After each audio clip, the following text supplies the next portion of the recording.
ओम शांति।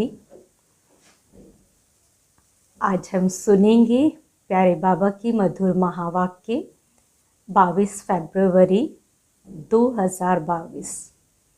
मीठे बच्चे, तुम सबको सच्ची गीता सुनाकर सुख देने वाले सच्चे सच्चे व्यास हो। तुम्हें अच्छी तरह पढ़कर सबको पढ़ाना है, सुख देना है। प्रश्न: सबसे ऊंची मंजिल कौन सी है जिस पर पहुंचने का तुम पुरुषार्थ करते हो? उत्तर: अपने को अशरीरी समझना, इस देह अभिमान पर जीत पाना, यही ऊंची मंजिल है। क्योंकि सबसे बड़ा दुश्मन है देह अभिमान। ऐसा पुरुषार्थ करना है जो अंत में बाप के सिवाय और कोई याद न आए। शरीर छोड़ बाप के पास जाना है, यह शरीर भी याद न रहे। यही मेहनत करनी है। फिर आज गीत बजा है, इस पाप की दुनिया से कहीं दूर ले चल। ओम शांति। जीव आत्माएं या बच्चे समझते हैं दिल में कि अभी हमको बाबा कहाँ ले चलते हैं। बरोबर जहाँ से हम आए हैं वहाँ ही ले चलेंगे। फिर हमको पुण्य आत्माओं की सृष्टि जीव आत्माओं की दुनिया में भेज देंगे। श्रेष्ठ और भ्रष्ट अक्षर निकले हैं तो ज़रूर जीव आत्माओं को ही कहेंगे। सुख व दुख जब शरीर में है तब ही भोगा जाता है। बच्चे जानते हैं कि अब बाबा आया है। बाबा का नाम हमेशा शिव है। हमारा नाम सालिग्राम है। शिव के मंदिर में सालिग्रामों की भी पूजा होती है। बाबा ने समझाया था, एक है रुद्र ज्ञान यज्ञ और दूसरा है रुद्र यज्ञ। उसमें खास बनारस के ब्राह्मणों पंडितों को बुलाते हैं रुद्र यज्ञ की पूजा के लिए। बनारस में ही शिव के रहने के अनेक मंदिर हैं। शिव काशी कहते हैं। असल नाम काशी था। फिर अंग्रेजों ने बनारस नाम रखा। वाराणसी नाम अभी रखा है। तो भक्ति मार्ग में आत्मा परमात्मा का ज्ञान तो है नहीं। पूजा दोनों की अलग अलग करते हैं। एक बड़ा शिवलिंग बनाते हैं, बाकी छोटे छोटे सालिग्राम अनेक बनाते हैं। तुम जानते हो, हम आत्माओं का नाम है सालिग्राम और हमारे बाबा का नाम है शिव। सालिग्राम सब एक साइज के बनाते हैं तो बरोबर बाप और बेटे का संबंध है। आत्मा याद करती रहती है, हे परम पिता परमात्मा। हम परमात्मा नहीं हैं, परमात्मा हमारा बाबा है। यह समझाने की मत तुमको दी गई है। तो दिन प्रतिदिन तुमको श्रीमत मिलती रहती है कि कोई को भी पहले बाप का परिचय दे, वर्षा दिलाना है।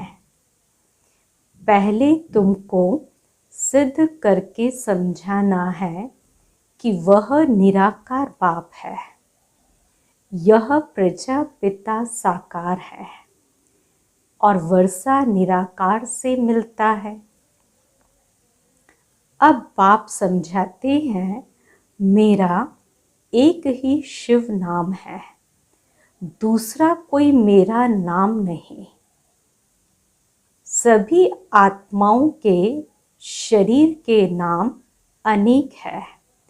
मेरा कोई शरीर है नहीं, मैं सुप्रीम सोल हूँ। तो बाबा पूछते हैं, बच्चे तुम्हारा सबसे बड़ा दुश्मन कौन है? जो सयाने होंगे वह कहेंगे देह अभिमान सबसे बड़ा दुश्मन है, जिससे ही काम की उत्पत्ति होती है।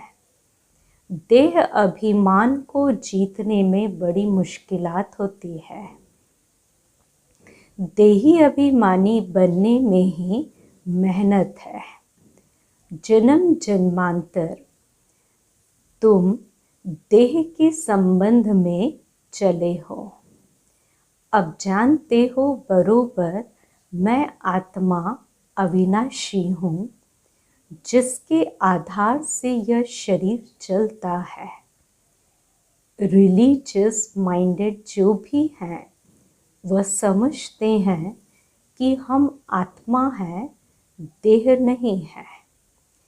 आत्मा का नाम एक ही रहता है, देह के नाम बदलते हैं। आत्मा एक शरीर छोड़ दूसरा लेती है। हमको बाप कहते हैं तुमको चलना है पुण्य आत्माओं की दुनिया में। यह है पाप आत्माओं की दुनिया। भ्रष्टाचारी रावण बनाते हैं। 10 शीश वाला कोई मनुष्य नहीं होता, परंतु इस बात को कोई नहीं जानते। सभी रामलीला आदि में पार्ट लेते रहते हैं। सब एक मत भी नहीं है।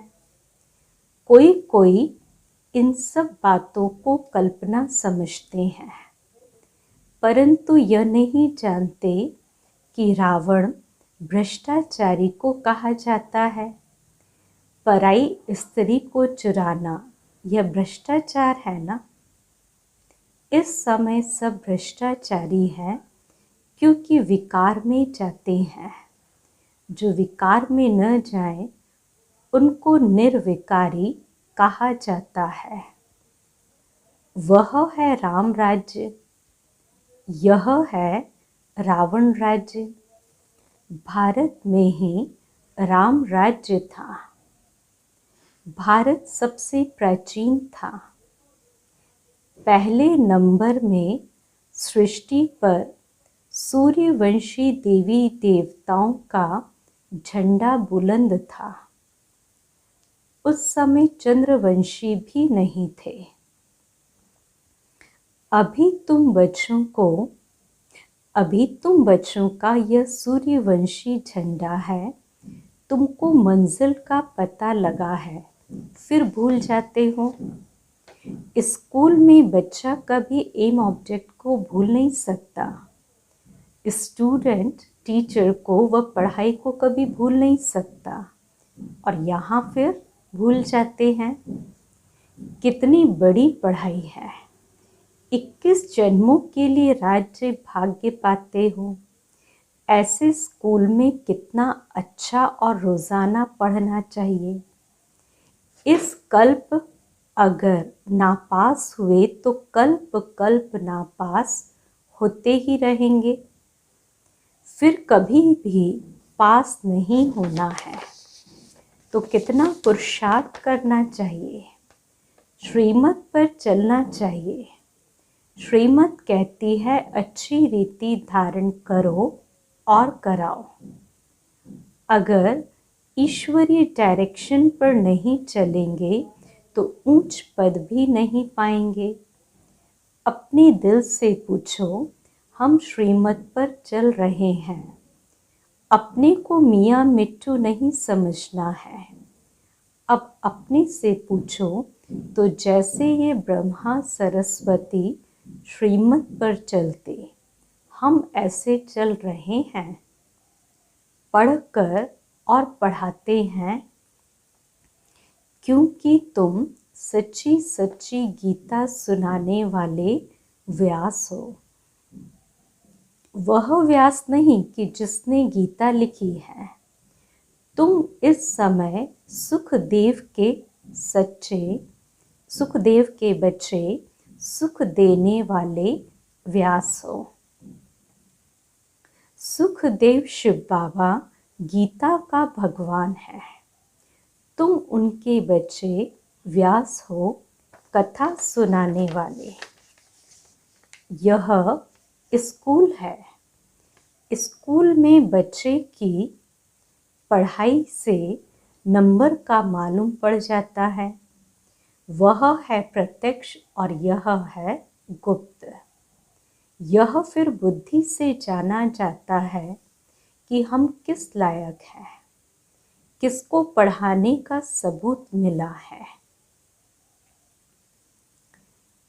बच्चे लिखते हैं कि बाबा फलाने ने हमको ऐसा तीर लगाया जो हम आपके बन गए। कोई तो सामने आते भी कह नहीं सकते कि बाबा हम तो आपके बन गए। कई बच्चियां पवित्रता के कारण मार भी खाती रहती है। कोई तो बच्चे बन फिर टूट भी पड़ते हैं क्योंकि अच्छी तरह से पढ़ते नहीं तो बाप कितना अच्छी रीति समझाते हैं कि बच्चे सिर्फ मुझे याद करो और पढ़ो। इस नॉलेज से तुम चक्रवर्ती राजा बनेंगे। घर के बाहर भी लिख दो। 1 सेकंड में जीवन मुक्ति मिल सकती है।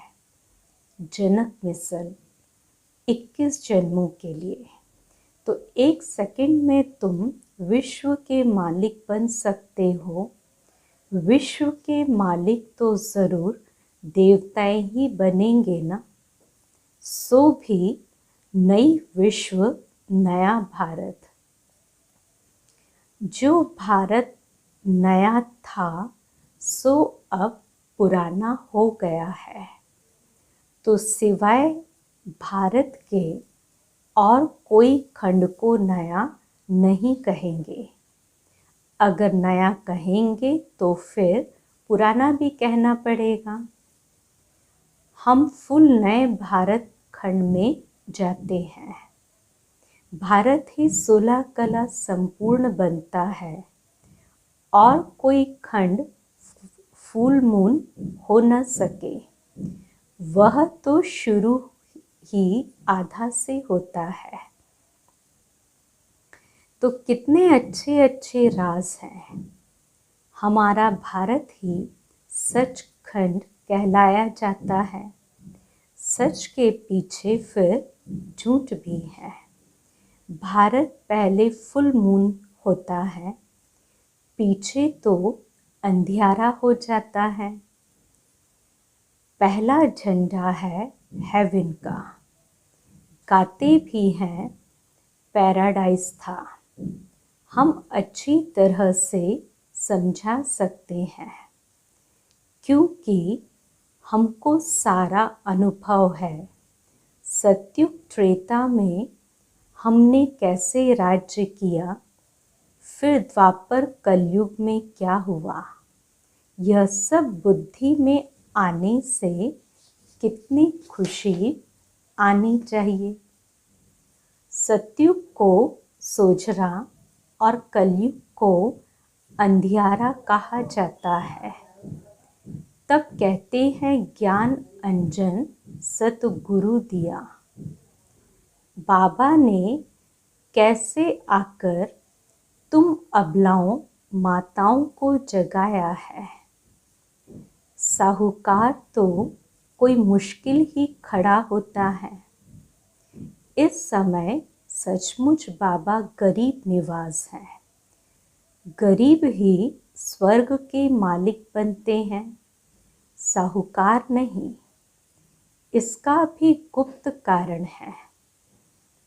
यहाँ तो बलिहार जाना पड़ता है।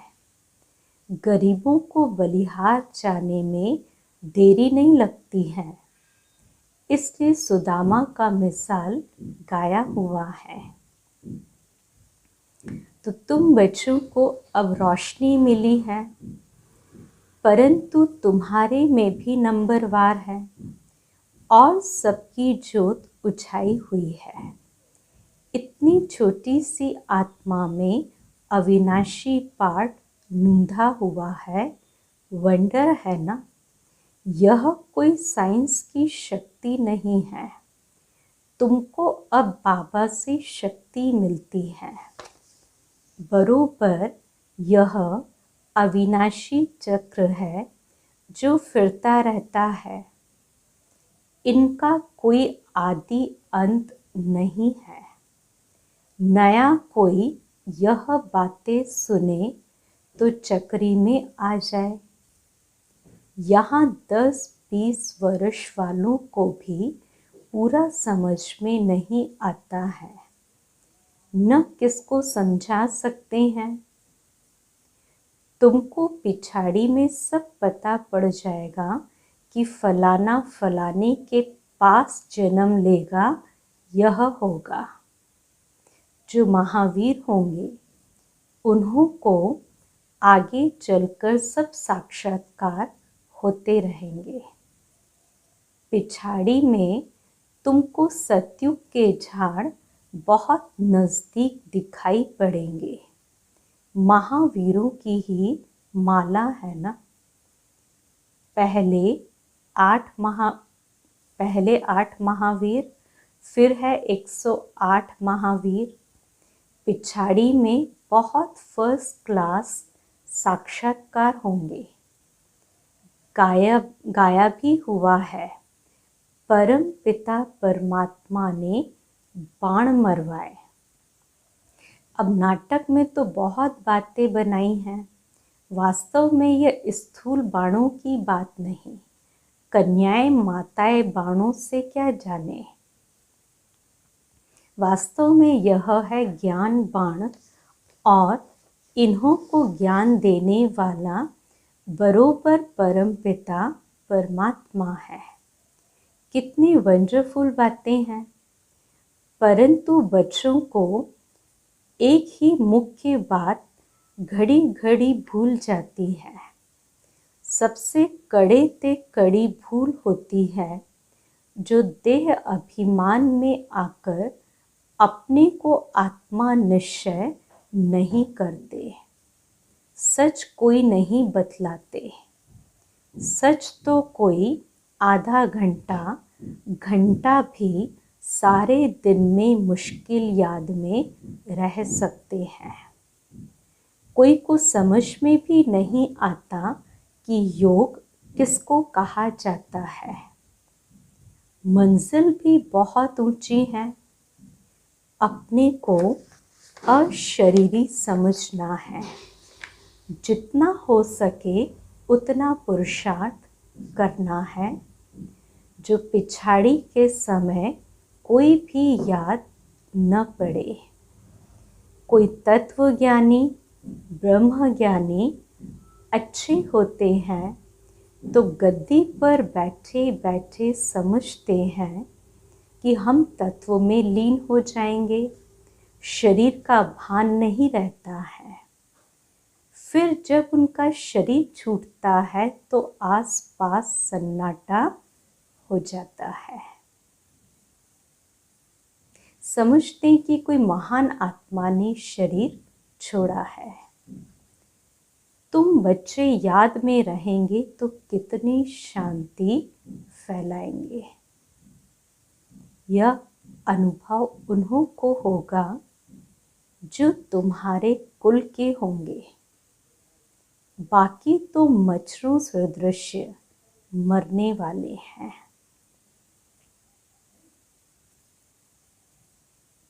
तो तुम्हारी प्रैक्टिस हो जाएगी अशरीरी होने की। यह प्रैक्टिस तुम यहाँ ही करते हो। वहाँ सतयुग में तो आत्मा एक शरीर छोड़ दूसरा लेती है। यहाँ तो तुम जानते हो यह शरीर छोड़ बाबा के पास जाना है, परंतु पिछाड़ी में कोई याद न आए, शरीर की याद न रहे तो बाकी क्या रहा। मेहनत इसमें है, और मेहनत करते करते पिछाड़ी में पास होकर निकलते हो। पुरुषार्थ वालों का भी पता तो पड़ता है ना, उनका शो निकलता रहेगा। बांधेली गोपिकाएं पत्र ऐसे लिखती है जो कभी छुटेली भी नहीं लिखती, उनको फुर्सत ही नहीं। बांधेलियाँ समझती हैं कि शिव बाबा ने इन हाथों का लोन लिया है तो शिव बाबा का पत्र आएगा, तो ऐसा पत्र तो फिर 5000 वर्ष के बाद आएगा, तो क्यों नहीं बाबा को पत्र रोज लिखें, नैनों से काजल निकाल कर भी लिखें, ऐसे ऐसे ख्यालात आएंगे। और लिखती हैं, बाबा मैं वही कल्प पहले वाली गोपिका हूँ, हम आपसे मिलेंगे भी ज़रूर, वर्षा भी ज़रूर लेंगे। योग बल है तो अपने को बंधन से छुड़ाती रहती है, फिर मोह भी किसमें न रहे, चतुराई से समझाना है, अपने को बचाना है, तोड़ निभाने के लिए बड़ी कोशिश करनी है। माताएं समझती हैं हम पति को भी साथ ले चले, हमारा फर्ज है उन्हों को समझाना। पवित्रता तो बहुत अच्छी है, बाबा खुद कहते हैं कि काम महाशत्रु है, इनको जीतो, मुझे याद करो तो मैं तुमको स्वर्ग का मालिक बनाऊंगा। ऐसी बच्चियां हैं जो पति को समझाकर ले आती हैं। बांधेलियों का भी पाठ है, अबलाओं पर अत्याचार तो होते ही हैं, यह शास्त्रों में भी कायल है, कामेषु क्रोधेषु, कोई नई बात नहीं है। तुमको तो 21 जन्मों का वर्षा मिलता है, इसलिए थोड़ा कुछ सहन तो करना ही पड़ता है। अच्छा, मीठे मीठे सिकिलधे बच्चों प्रति माता पिता बाप दादा का याद प्यार और गुड मॉर्निंग। रूहानी बाप की रूहानी बच्चों को नमस्ते। हम रूहानी बच्चों की भी रूहानी बाप दादा को याद प्यार, गुड मॉर्निंग और नमस्ते। धारणा की पहली पॉइंट, योग बल से अपने सब बंधनों को काट बंधन मुक्त होना है, किसी से भी मोह नहीं रखना है। दूसरी पॉइंट, जो भी ईश्वरीय डायरेक्शन मिलते हैं उन पर पूरा पूरा चलना है, अच्छी तरह से पढ़ना और पढ़ाना है, मियाँ मिट्ठू नहीं बनना है। फिर आज का वरदान, बाप के प्यार की पालना द्वारा सहज योगी जीवन बनाने वाले स्मृति सो समर्थी स्वरूप भव।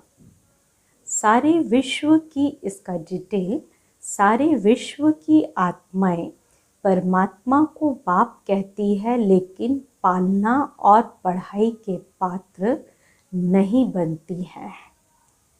और सारे कल्प में आप थोड़ी सी आत्माएं अभी ही इस भाग्य के पात्र बनती हो। तो इस पालना का प्रैक्टिकल स्वरूप है सहज योगी जीवन। तो बाप बच्चों की कोई भी मुश्किल बात देख नहीं सकते, बच्चे खुद ही सोच सोचकर मुश्किल बना देते हैं। लेकिन स्मृति स्वरूप के संस्कार को इमर्ज करो तो समर्थी आ जाएगी। आज का स्लोगन, सदा निश्चिंत स्थिति का अनुभव करना है तो आत्मचिंतन और परमात्म चिंतन करो। बाबा कहते सदा निश्चिंत स्थिति का अनुभव करना है तो आत्मचिंतन और परमात्म चिंतन करो। आज का अव्यक्त इशारे की पॉइंट है 22वीं पॉइंट। जैसे देह और देही दोनों अलग अलग दो वस्तुएं हैं, लेकिन अज्ञानवश दोनों को मिला दिया है।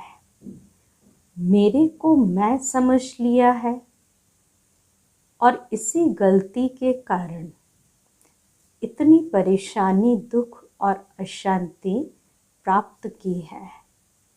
ऐसे ही यह अपवित्रता और विस्मृति के संस्कार जो ब्राह्मणपन के नहीं शूद्रपन के हैं, इनको भी मेरा समझने से माया के वश हो जाते हो और फिर परेशान होते हो।